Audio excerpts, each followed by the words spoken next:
আরামবাগের মলয়পুর অঞ্চলে বিঘের পর বিঘা জমিতে বিকৃত আলু হয়েছে। কোনোটাতে মানুষের মতো নাক কান মুখ, আবার কোনোটা পশু পাখির মতো, কোনোটা ফুলদানি বা পুতুলের মতো। আর ওই আলু বিক্রি করতে না পেরে চাষিরা দিশেহারা হয়ে পড়েছেন। সোমবার তাই এ ব্যাপারে আরামবাগ মহকুমা শাসকের তত্ত্বাবধানে এক প্রশাসনিক বৈঠক অনুষ্ঠিত হলো। সেখানে সাংসদ মিতালি বাগ থেকে শুরু করে প্রশাসনিক কর্মকর্তাদের পাশাপাশি আলু চাষি এবং বীজ সরবরাহকারীরা সকলে উপস্থিত ছিলেন। সাংসদ মিতালি বাগ জানান, উভয়ের মধ্যে অন্তত সন্তোষজনক আলোচনা হয়েছে। বীজ সরবরাহকারীরা ওই আলু চাষিদের কাছ থেকে কিনে নেবেন আলু। অন্যদিকে রাস্তার আলু ছড়িয়ে বিরোধী দলগুলির বিক্ষোভকে তীব্র ভাষায় কটাক্ষ করেন সাংসদ। আলু নিয়ে যেটা সমস্যা হয়েছে, যে একটা বিভিন্ন টাইপ অফ আকৃতির যে আলুটা হয়েছে, আদা টাইপের, সেটা কৃষকরা এসেছিলেন। যে সমস্ত কৃষকরা বীজটা নিয়েছিলেন, যাদের কাছ থেকে যারা বীজ সাপ্লাই দিয়েছেন তেনারা যেমন ছিলেন, আর যে সমস্ত কৃষকের আলুটা বিকৃতির অগ্রণী হয়েছে তেনারাও ছিলেন। এসডিও তত্ত্বাবধানে একটা মিটিং ছিল। তো সেখানে যারা কৃষকরা ছিলেন এবং যারা বীজটা সাপ্লাই করেছেন তেনারা সুন্দর নিজেরাই মীমাংসা করেছেন। এত সুন্দর একটা মিউচুয়াল করেছেন। ওনারা একটা সপ্তাহের মধ্যে আলুটা চাষিদিকে বলেছেন আলুটা ভেঙে, আমরা যেটা ভাঙা বলি, আলুটা তুলে জড়ো করে রাখতে। তো ওনারা সরকারি যে মূল্য আছে সেটা মূল্যটা ওনারা তুলে নেবেন।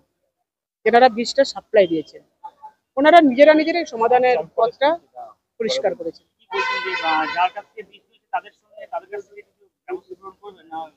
হ্যাঁ, যারা বীজটা সাপ্লাই দিয়েছিল, যারা বীজটা সাপ্লাই যেটা দিয়েছে, আমি যার কাছ থেকে আমি বীজটা নিয়েছি ধরুন, তিনি চাষিদের পাশে এসে দাঁড়িয়েছে।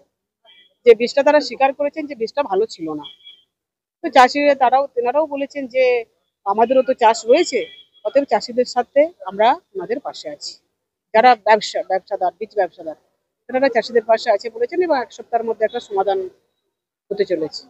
আরেকটা বিষয় দেখা যাচ্ছে, বিজেপি, কংগ্রেস, সিপিএম তারা আলু ছড়িয়ে অবরোধ এবং বিক্ষোভ দেখাচ্ছে যে আলুর দাম নেই। রাজ্য সরকার নাকি ভালো দামে আলু কিনছে না, কি বলবেন? আমার মনে হয় ওনাদের মাঠে গিয়ে আলুটা বসানো, আলুটার পরিচর্যা, আলুটা তোলা খুব কষ্ট হয়। কেউ একজন তুলে নিয়েছে, এসে ছড়িয়ে দিলেন। এর আগেও আমরা কামারপুকুরে দেখেছিলাম, আলুটা নিয়ে এসে ছড়িয়ে দিল, ওনাদের লোক চট্টর জলদি করে কুড়িয়ে নিয়ে চলে গেল। তাহলে যেনারা ছড়াচ্ছেন তেনারাই কুড়াবেন। ওনাদের কাজ হচ্ছে ছড়িয়ে দিয়ে বা কুড়িয়ে নেওয়া। তো মাঠে গিয়ে তুলে এসে ছড়ক না, তারপরে বুঝতে পারবে কত ধানে কত চাল। ওনারা কি বলেছিলেন বলুন তো? কামারপুকুরে এসে কি বলেছিলেন? কামারপুকুর চটিতে দেখলাম সমস্ত আনাজ, সমস্ত ফসল ওনারা ছড়িয়ে দিলেন। বললেন যে মমতা বন্দ্যোপাধ্যায় তো সারা দিন রাত, সকাল থেকে সূর্য ওঠা থেকে সূর্য ডোবা পর্যন্ত নিন্দা কথাবার্তা বলে যাচ্ছে। তাতে মমতা বন্দ্যোপাধ্যায় কিছু এসে যায়নি। মমতা বন্দ্যোপাধ্যায় জায়গাতেই আছেন। আর সব থেকে মজার ব্যাপার, এবং আম জনতা দেখলো, যারা ছড়ালেন তেনারাই কুড়িয়ে নিয়ে চলে যাচ্ছেন। হয়তো বিমানবাবু ছড়িয়েছেন, বিমানবাবু আবার রাত্রেবেলা কুড়িয়ে নিয়ে চলে যাবেন, লজ্জা পাচ্ছে কুড়োতে। রাতের অন্ধকারে হয়তো কুড়িয়ে নিয়ে ওনারাই চলে যাবেন, কারণ দিনের প্রকাশ্যে আলোতেই তো কুড়িয়ে নিয়ে চলে গেলেন, আমরা দেখলাম। ওরা আরো অভিযোগ করছে বিরোধীরা, সুফল বাংলায় যে আলু কেনা হচ্ছে আপনাদের চাষিদের ন্যায্য মূল্য দেওয়া হচ্ছে। তো বাংলার মাননীয় মুখ্যমন্ত্রী মমতা বন্দ্যোপাধ্যায় পাশে থাকেনি, তো ওনারা তো বলছেন সবকা সাথ সবকা বিকাশ সবকা পাস। তো ওনারা কতটা পাশে আছেন? ওনারা ওনাদের কাজটা করে দেখান, তারপরে বাকিটা আমরা বলবো। আমাদের যে চাষিদের পাশে আমাদের থাকতে হবে, এটা হচ্ছে মোদ্দা কথা। যেভাবে গতবারে আমরা দেখেছিলাম যে কিছু পুতুল আলু বা আদা আলুর মতো দেখা গেছে, এবং তার নির্দিষ্ট একটা পরিমাণ আজকে আমরা পেয়েছি, এবং আশা করছি যে আরো কিছু চাষি এরকম আছে যাদের এরকম বাজে আলু বা পুতুল আলুর মতন বিক্রি করবে, যেটা বাজারে বিক্রি করা যাবে না। এক সপ্তাহ সময় দেওয়া হয়েছে যারা বীজ বিক্রেতা এবং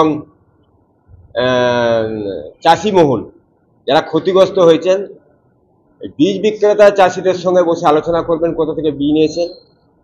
আমরা বলেছি যে সরকারি যে নির্দিষ্ট রেট আছে, এবারে এখন পর্যন্ত বেঁধে দেওয়া রেট 900 টাকা কুইন্টাল, তার নিচে কিন্তু দেয়া যাবে না, যাতে চাষিরা কোনো রকম বঞ্চিত না হয়।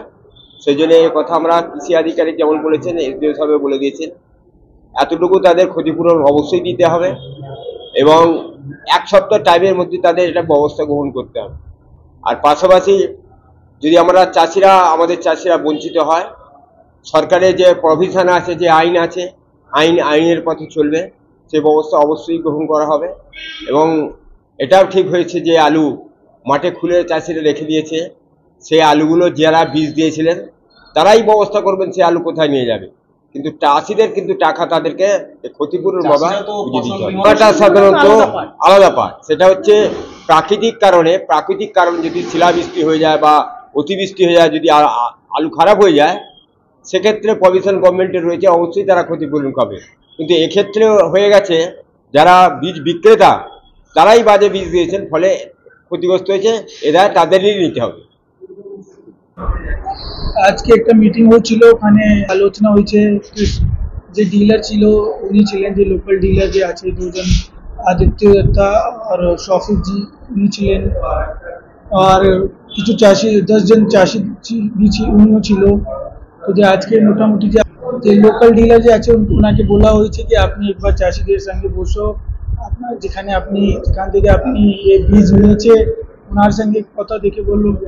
আর তো এটাই আজকে হচ্ছে কি এক সপ্তাহের মধ্যে উনি ওনার সঙ্গে কথা বলবে, যেখান থেকে উনি বীজ নিয়েছে, যে চাষিদের আছে কত ক্ষতি হয়েছে। এক সপ্তাহ পরে এটা আমরা আবার রিভিউ নেব। আর উনি এটাই প্রমিস করে, মানে এটাই সিদ্ধান্ত নিয়েছে কি উনি ওনাকে কম্পেনসেশন দেবে।